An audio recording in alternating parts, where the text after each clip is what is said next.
What's up, guys? It's Ibombe here, and today this is a part 2 video of an early video that I did with Appie's Games, which is my special guest today. This is going to be a suggestions on who we think to take into Dark Dimension 2. So Appie's Games, if you'd like to introduce yourself for my viewers. Yeah, hi guys, I'm Appie's Games. I'm a bit earlier player than Ibombe. I just finished up DD2 a month ago, so I might have some more recent insights into the whole situation. And together we're going to help you finish DD2, or and start it maybe. So yeah, I hope you enjoy this video.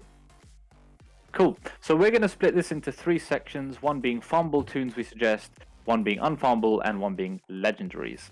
I will start off by saying that my toons that I took into Dark Dimension 2 when I first started was Shield Security, Groot, Nick Fury, Minerva, and Star-Lord. So what I'm going to do, I'm going to quickly tell you my list of all the toons that I suggest taking in. If you'd like to, sit in for more detail and understand why we've taken them, then of course feel free to stick around. But if you just want to hear out our suggested toons or my suggested toons in this video, they are simply, for the farmable selection, they're Hela, Scientist Supreme, Mr. Sinister, Thor, and Captain America. For the unfarmable toons, it's Minerva, Emma Frost, Ghost, Taskmaster, and Yo-Yo. And for the legendary characters, it's Star-Lord, Shuri, and if you're fortunate enough to take them, Black Bolt and Ebony Maw. We're going to start off with the farmable toons. So my first suggestion is Hela. Now, of course, Hela was mentioned in the previous video. However, I'm just going to go ahead and say that I think Hela is a fantastic character, and whatever game mode she excels at. I'd say for the early part of the game, she's great in arena if you can get her unlocked in a mega orb or something and get lucky with some orb pulls. But she is fantastic, self healing. Greg is her sort of knight in shining armor, if you will, or rustic armor, if you will. But she's a fantastic character. Great synergy with Asgardians and Thor if you'd like to take him in as well. But I think, like I said, we've already gone into detail about her, so if you want to check that out, go ahead and check out Appie's Games' previous video. My next suggestion for the farmable characters would be Mr. Sinister. Now, this was also mentioned, however, I'm going to go into a teeny tiny bit more detail, just simply because you guys maybe don't understand how useful Mr. Sinister is. Another thing I should quickly mention is I've listed out my toons based on resources. And I think it's important to remember that this whole game is about resource management. And if you pick too many toons that are of similar traits, like Mystic, for example, you're going to overload yourself with too many resources. So be careful of the trait resources, being mutant or bio or tech, and be careful of the superior uniques, which you need. So in this instance, it's ballistic weaves that Mr. Sinister needs. But yeah, so he has the ability to clone, and cloning enemies is really important, especially if there's an enemy on the team which provides more synergy to your existing allies. And once again, he's got self-healing, which is a very useful kit feature to have, and the ability to spread positive effects to the rest of the allies. Moving on, I have Scientist Supreme, which is over here. Now, Scientist Supreme, most people won't be able to unlock too early on in the game, but again, she has a very good kit. Now, what you want to be careful of are kit-based characters. I think for Dark Dimension 2 especially, kit-based characters come in effect very usefully, because they're not too... You don't have to be concerned about their damage. It's just more how they sort of affect the game mode itself. So for Scientist Supreme, the reason why she's very important is because... well, her whole kit, to be completely honest, she applies negative effects to the enemies, and she flips negative effects on her allies themselves. Again, I'm not going to go into too much detail because that's where Appie's is going to come in a moment. But if there's any sort of discrepancies, I can cover that. So Scientist Supreme is a very good character. She is tech, so once again, I'm splitting out the different trait gears. And then I have Thor on my list as well. So I don't have Thor at T13 at the moment. Again, when I first started, I had a different selection. But Thor is good because he works well with Hela. He has synergy with her. On his passive, when any Wave 1 Avenger or Asgardian ally takes damage, he gets some charged on himself. And when he reaches 5 charged, he goes and does a massive passive damage of attack. In addition to that, he is of course self-healing. He has the ability to stun enemies on the playing field. So he's got a nifty little kit as well, I'd say. Lastly, I would actually suggest taking Captain America. Now, something you need to remember about Dark Dimension 2 is that it's not all about rushing. It's a marathon, not a sprint. And you need to have some form of sustain. So Captain America is quite useful for two reasons. In addition to the ability to remove positive effects with his ultimate, he also defenses up, provides ability energy to allies, including Wave 1 Avenger allies, increases the health of Wave 1 Avenger allies as well, and increases the wait, I think I already said max health, but nevertheless. So yeah, he would be my fifth toon. So Appie's games, what do you think about that? What do you think about my suggestion? Yeah, I think there's some interesting suggestions in there, man, and I really like your size up as well, Scientist Supreme. I think especially when you're looking at full teams, like we know Tana did his new player guide, and he suggested people take aim up there, and I think that's still a fair suggestion. I just think there's better places to invest your resources into. But I think, yeah, Scientist Supreme is also going to be a great character in DD2, especially with the rest of the AIM team.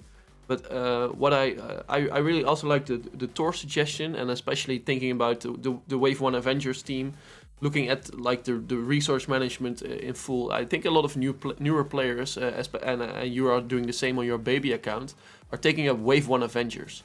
So there's also a lot of value in there, and if you are already taking them up for your arena, and you're already taking them up basically to compete in the rest of the game, there's also something to say about like taking up Captain America for DD2, taking up Thor for DD2, and if you have Hela with Thor and Captain America, there's also some value through Thor in there, like the synergized value. So I think there's some really great options you're talking about, and you said Mr. Sinister as well, right? Mm-hmm. Yeah, I think Sinister is just going to be super valuable in the rest of the game. He's just, especially when you look at like the rest of the game for DD4 as well. Long term, he's just going to be great. And the first, also to add for Captain America, the people who are running DD4 right now, I think like there's 2 or 3 of them who are actually using Captain America in some of the global nodes. So we're not sure yet if that's the way to go, but so far it looks like it is. So some of the Wave 1 Avengers are maybe also valuable in DD4, so they might be good for you later in the game. Yeah, no, that's very valid points, and yeah, I think another key thing to remember is that red stars, as important as they are, I don't think you should be too concerned about choosing a character or not choosing a character based on those red stars, because you know, yes, red stars apply more damage and have more healing and, you know, provide more survivability, but at the end of the day, it's sometimes, like I said, kit based. So exactly. And this is something I'll explain for Minerva right now. So we're going to move on to the Unfarmable section right now. Yeah. And my top pick is going to be Minerva. So Minerva's not farmable. She's only obtainable through premium orbs. If you're fortunate to get her unlocked in the early stages of the game, start building her up from now. So she is a tech toon as well. And as I said, a kit-based character is someone who you don't really need to worry about too much in terms of red stars. She unlocks at 45 shards. So again, very early on character that you can unlock. This is why she's so damn valuable to the team. It's because she's able to steal 15% health from all enemies and redistribute it to all allies. And if you think about how much health the enemies have in Dark Dimension 2, it's a full heal for the whole team. And if you have minions, for example, which I'll go on to in a second, they also gain survivability and you know, getting full health. So without a shadow of a doubt, it's fantastic. And you know what? I realized I didn't mention this in your video, Appies. The heal bypasses heal block. Yeah, and that is true. Such a key thing to remember. Yeah, and which is why Scientist Supreme is also very useful, because she can flip those negative effects into positives. Yeah, so you if get Minerva heal blocked a doesn't have lot. a heal there, exactly. My next character is also going to be Emma Frost. Now, I think for the most part we do have a couple of duplicates from suggestions, but of course it's evident why. But yeah, once again, Emma Frost, very, very powerful controller, and pairing her blinds on her ultimate with Hela's spread, it's such a fantastic, like it's immensely powerful. if you do have a Hela's ultimate available for when she does use the blind, just think about a whole enemy team blinded. They're useless for a whole turn. And if you pair that with Symbiote Spider-Man's special, where he can extend all of those debuffs, I mean, you're pretty much good. It's a walk in the park. So I'm not going to go too much further into Emma Frost. As I said, it was explained a little bit in Appie's video. Another one that was suggested is Symbiote Spider-Man. I have 6 red stars for Symbiote Spider-Man, and I have all of his abilities maxed out. He is a fantastic character, 100 shard unlock, and only available in milestone orbs at the moment. However, with the recent release of the snow globes, you do have a chance to get him there. So, oh, really? He's in there as well. Oh, that's really yes, nice. He is. It's a good orb. Actually, I checked it as well. It's a good orb. And if you're still sticking around this far in, I will say, save those orbs, because if they are contributing points towards the orb avalanche milestone, which they did last year, then of course you have a double sort of effect on those. So now that we've just gone through 3 of my top 3 favorite unfarmable characters, I'm going to mention. I will say that I also would pick Ghost, Baron Zemo, and Antivenom. I would probably pick Antivenom only if you have Symbiote Spider-Man, but again, Antivenom is not farmable. I think to go in a little bit more depth about Ghost, so I haven't built her up yet. I'm still waiting for more information regarding Dark Dimension 4. I think she's fantastic, and I will most certainly be taking her into DD4. I just haven't built her up because I'm a big hoarder, and I'm saving, as you can see on my screen, a lot of training modules, a lot of T4 ability materials, which you can see. So I'm just preparing for the big event. What I will mention, however, is her ultimate, which by far is the most important kit, is the most important part of her kit, I'd say, which is that it also extends any negative effects, or at least I should say one random effect, by 1 on each target, which it clearly states in her kit. So you could think how pairing that with, let's say, a stun from Symbiote Spider-Man, or a blind from Emma Frost, or a disrupt from Hela, you get the point. It's very powerful, and that's why controllers are so useful in Dark Dimension, because you need to control the field. So moving on, as I said, I agree with Appie's. Like, Baron Zemo is a great pick, lots of damage, very useful controller. Again, another controller, Antivenom. I will mention someone else though. I think Yo-Yo, and if I can find my Yo-Yo quickly, I think Yo-Yo is a very, very good mention, because if you don't have a protector, and this is the key thing to remember, if you don't have a protector on your team, she applies offense down to the enemy that's just about to take a turn. So if you think there's 10 people on the board at once, and they're all going to be hitting you with their ultimates or their specials, reducing their offense not only reduces their focus, which means they might not be able to land that blind or that stun, but it also reduces the damage taken to your team. So if you were to have Yo-Yo, of course, you can't have Captain America, for example, but this is where I come in with the legendary suggestions. Apart from that, her kit's not really too good, apart from that passive. She does, of course, have the ability to dodge, which gives her a little bit more survivability. And then I'd also suggest Taskmaster as another suggestion. And the reason why I'd have Taskmaster here is because of his ultimate mainly. On his first turn, he attacks all enemies for 200% damage and applies blind to primary targets and 2 random secondary targets. Not to mention, he applies bleed for 2 turns to all enemies. So his attack not only attacks all enemies, but applies negative effects to all of them. So with Hela, you can pick and choose your targets that you want to spread the negative effects to, and he counters. I think he counters depending on how many mercenary allies he has, or mercenary villain allies, but he still has that small % chance to counter. So he's also a good choice to take in. But now I'm going to move on to the legendaries, which I think is the most important part. But first, I'll go over your list. Yes. He's going too fast, guys. I'm going too fast. My apologies. Appies, what do you think about my suggestions for?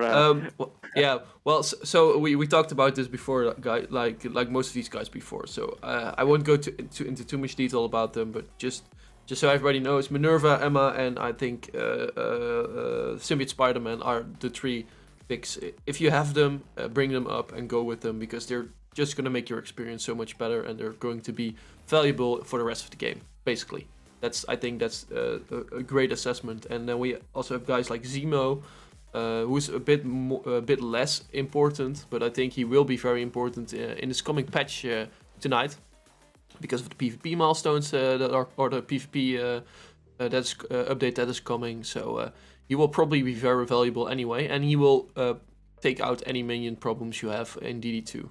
So I think that's why he's also one of the stars of the Unfarmable. Anti-Venom, yeah, as we said before, only take him up when you have other symbiotes on your team, preferably Symbiote Spider-Man. Otherwise, yeah, he still has value, of course, but it's less value than he would have otherwise. And about Yo-Yo and Taskmaster, especially Yo-Yo, I think it's a very interesting pick, because I think a lot of people underestimate her these days. Especially newer players. I think like she's a good pick, but because a lot of people don't have her yet when you're starting out, you need to be lucky with premiums. So it's kind of a toss-up if you have her or not. And just to get back to the point, I think if you have her and you have the option to bring her up, she will be very helpful for you, and she will definitely, when you don't have another protector on the team, she will definitely make the enemy a lot less dangerous. So I think Yo-Yo is also a very good pick in this category. So yeah, but I wouldn't really go leading on her if you don't have her. So don't think too much about it. If you have her, if you picked her up in the meantime, you might take it in as an option, basically. Taskmaster.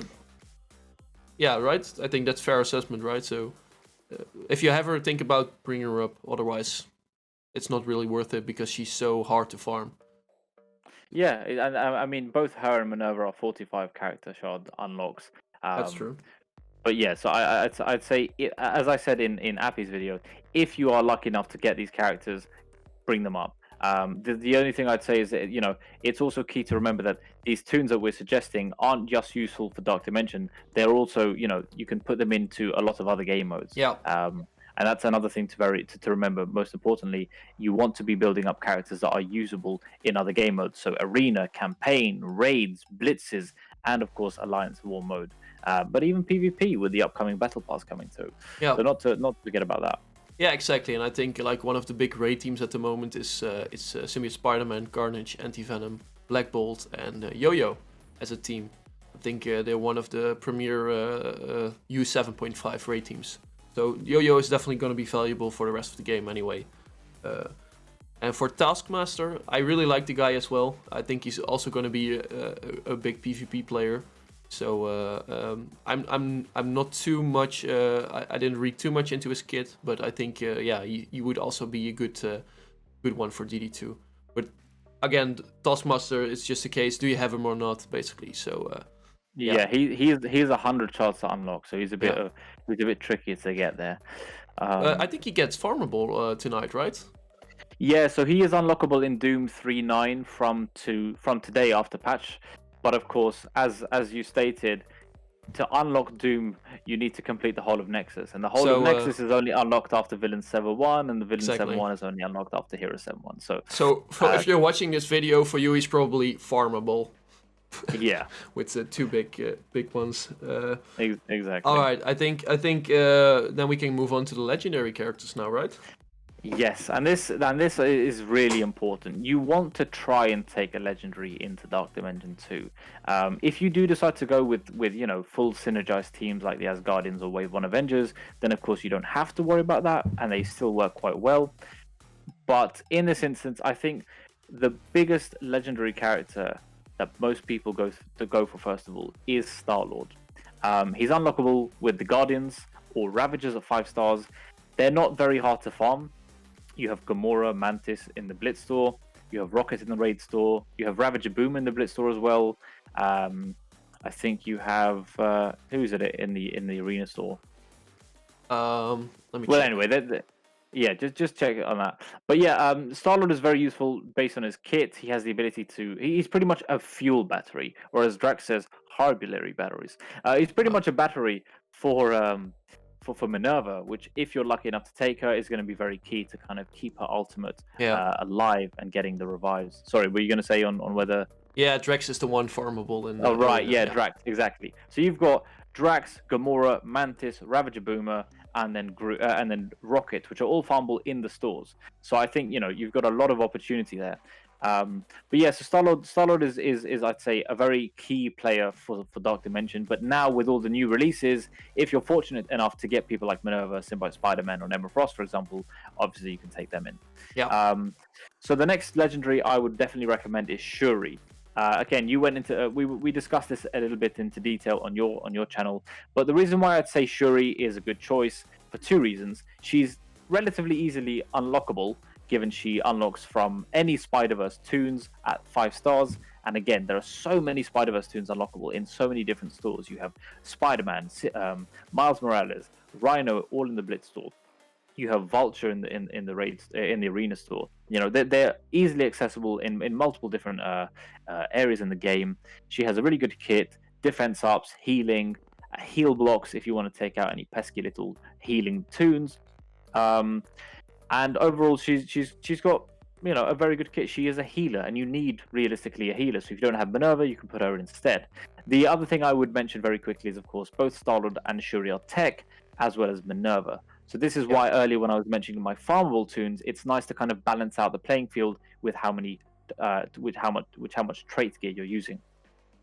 The other one I'd probably, well, right now it's more a hit and miss really, because Nick Fury has fallen off immensely. As I said, I did use Nick Fury when I started out. He still has a reasonably useful kit in terms of the sustain that he provides to the team. On spawn, he has his defense up and speed up, which he provides to the whole team. And if you're fortunate enough to keep the buffs on him after his ultimate, he summons 2 to 3 shield agents, which of course is good for your team because there's more allies on the field, which means that they might be targeted as opposed to your main toons. And with the summons, he gets speed up and offense up, which of course he can spread to the remainder of your team. So that obviously provides more damage. I wouldn't suggest him as a primary one, but if you do have him unlocked, via some lucky orbs to get the cream minions to 5 stars, and by all means, he's not a bad toon, especially with the shield team. Yeah. But I wouldn't prioritize him. I'd say Star-Lord or Shuri in terms of prioritization. And I think it goes without saying, as mentioned in Appie's video, if you're fortunate enough to get Black Bolt or Ebony Maw, then of course definitely take them without hesitation. But I will obviously mention that Ebony Maw is only unlockable if you have Black Bolt. So that's obviously a little bit trickier if you don't have your Asgardians up to 5 stars, or more importantly, if you don't have 5 Inhumans, including Black Bolt himself, to unlock Ebony Maw. But what do you think about my suggestions, Appies? Yeah, I think these are very, very logical, and I won't go into too much detail about Star-Lord because I think we did that also in my video, but he's just a great energy battery. And for Shuri, the same thing, what you said, like the most important thing for that is the gear, I think. What are you going to do with the gear? And if you already have Star-Lord and Minerva as the main characters you're going to take up, I wouldn't suggest to take up Shuri as well. Or maybe do her after these two. I think Minerva and Star-Lord are better characters for DD2 personally. However, Shuri is also great, so it's a choice you have to make. But I think what you said, it's important to think about your resources in this case. Considering Fury, I think the character itself is very interesting, and I really like his kit still. I don't think he really has fallen off much for these game modes, but I think it's more about his availability, which is important. As you said, you need the cream minions, and it's just not a step I would take as a new player into the game, because no, definitely not. There's so many other options you can get right now that I think it's too much of a hassle to go for Nick Fury. And I haven't even thought about doing any of the cream minions. I haven't put any thought into them because there's so much else to farm, and I think we're getting close to 160 characters in the game right now. So just keep that in mind if you want to bring up somebody like Fury. I wouldn't suggest investing that much time and resources into these characters.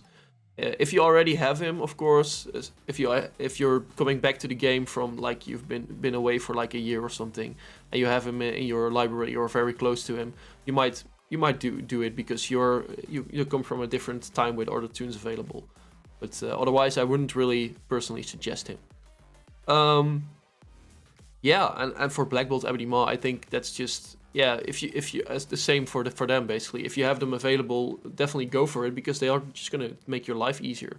And I think you also had you used you're also doing time runs, right? Sometimes on stream for DD2. Yeah, that's right. So I did do a timed run, during my stream one time for Dark Dimension 2. My first timed run, my first successful time run, I think I landed a number 11 spot, but now unfortunately I've been moved down to rank 41. That's still pretty good though. I mean, Yeah, yeah. 58 minutes and 58 seconds. What a waste of an hour. But yeah, like it's the fun thing about this game is you can theory craft, you can test out which tunes work well with each other, because at the end of the day, it's not for certain game modes. It's not necessarily all about synergy. It's about what works well. Because as we've stated, Dark Dimension 2 is not about it's not a sprint. It's a marathon. You need to realistically combine damage with sustain, but you also need to remember that you're better off completing something longer than not completing it at all, which is something to remember. So guys, remember, do not use cores on refreshes for Dark Dimension. It's a waste of resources. I'd rather have you guys go and use those cores to farm more, spend more energy on the game, because I think in the end that's way better than trying to reset Dark Dimension. Especially in Dark Dimension 3, I think. Yeah, I agree with that. I think cores are, in my opinion, the most valuable resource. But the only time I would say use cores in Dark Dimension 2 is for the last node. Yeah. There was a useful guide from Dutch Rudders, which clearly showed that if Ultron well, I mean, this is in his kit, but if Ultron spawns in the game with less than full health, well, to put it simply, if he's not full health, he does not revive when he dies. So you could always send in a sort of toon as bait, get him down below a certain amount of health, and then lose the game and then come back in. That's the only time I would say use cores if you need. That's true. Yeah, and then you may be able to like do the last node in one shot because that's a very fair assessment. And if you have more than 5 toons in DD2, just use like the toon you're not going to use, of course. So it will save the course. But I think that's a good call. Yeah. All right. So yeah, I think those were your legendaries, right? Yep. So that's pretty much covered it. So I hope that this, I hope that you find this useful. As I said, it's a marathon. Remember, do not rush.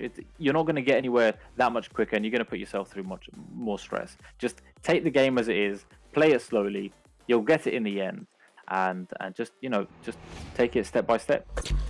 So guys, that was the video on the best, or our suggestions at least, on who you should take into Dark Dimension 2 based on our experiences. We hope you found this useful, and of course be sure to check out Appie's version of this on his channel. We will be putting out more videos related to Dark Dimension 2 and the guides and other suggestions like T4s and ISOs.